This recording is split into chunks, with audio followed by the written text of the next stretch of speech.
తండ్రి కొడుకులకు ఉరిశిక్ష, తల్లికి జీవిత ఖైదు. జంట హత్యల కేసులో కర్నూలు కోర్టు సంచలన తీర్పు. ఏడాదిలోపు కేసు విచారణ తుది తీర్పు.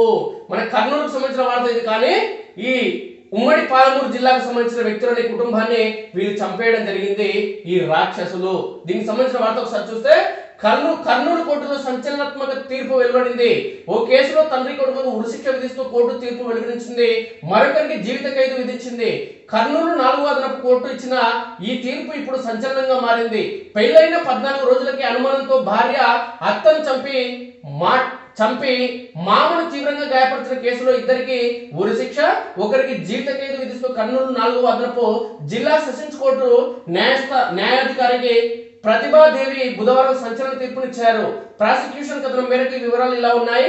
ఏపీలోని నంద్యాల పట్టణానికి చెందిన నారపురం వరప్రసాద్, నారపురం రమాదేవి, వారి కుమారుడు నారపురం శ్రావణ్ కుమార్లు కర్నూలు నగరంలోని కల్లూరు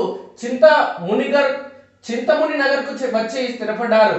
కాగా శ్రవణ్ కుమార్ కు గత ఏడాది మార్చి 1వ తేదీన తెలంగాణ రాష్ట్రం వనపర్తి పట్టణానికి చెందిన కొత్త వెంకటేష్, కొత్త రమాదేవుల కుమార్తె కొత్త రుక్మిణితో వివాహం జరిగింది. అయితే పెళ్లైన 3 రోజులు కూడా వారి మధ్య కాపురం సభ్యంగా సాగలేదు. దీంతో నవవధువు తండ్రి కొత్త వరప్రసాద్, ఆమె తల్లి కొత్త రమాదేవిలో అల్లుడు నారపురం శ్రవణ్ కుమార్ పై అనుమానం పడ్డారు. శ్రావణ్ కు మగదనం లేకపోవడంతో వారి మధ్య సఖ్యత లేదని అల్లుడితో పాటు వియంకులపై గొడవ పడ్డారు. అయితే నవవధువు కొత్త రుక్మిణికి అక్రమ సంబంధం ఉందని, అందుకే వారి మధ్య దూరం ఉన్నదని శ్రవణ్ కుమార్ అతని తల్లిదండ్రులు ఆరోపించారు. అయితే ఈ విషయం అందరికీ తెలిసి తమ పరువు పోతుందని భావించిన నిందితులు వారిని రుక్మిణితో పాటు తల్లిదండ్రులను హతమార్చాలని నిర్ణయించుకున్నారు. తర్వాత ప్రణాళిక ప్రకారం గత ఏడాది మార్చి 11న నారపురం శ్రవణ్ కుమార్ తన భార్య కొత్త రుక్మిణి 19 సంవత్సరాల ఆమెకు, అత్త కొత్త రమాదేవి 32 సంవత్సరాలు, మామ కొత్త వెంకటేశ్లు వనపర్తి నుంచి కర్నూలుకు తీసుకువచ్చారు.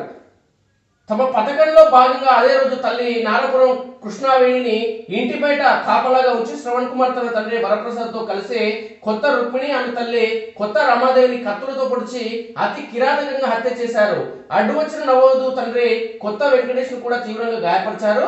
వీరి కేకలు విన్న ఇరుగు పొరుగు వారు అక్కడకు రావడంతో నిందితులు పారిపోయారు. కొత్త వెంకటేష్ ఇచ్చిన ఫిర్యాదు మేరకు కర్నూలు 4వ పట్టణ సిఐ పి శంకరయ్య కేసు నమోదు చేసి కోర్టులో ఛార్జ్ షీట్ దాఖలు చేశారు.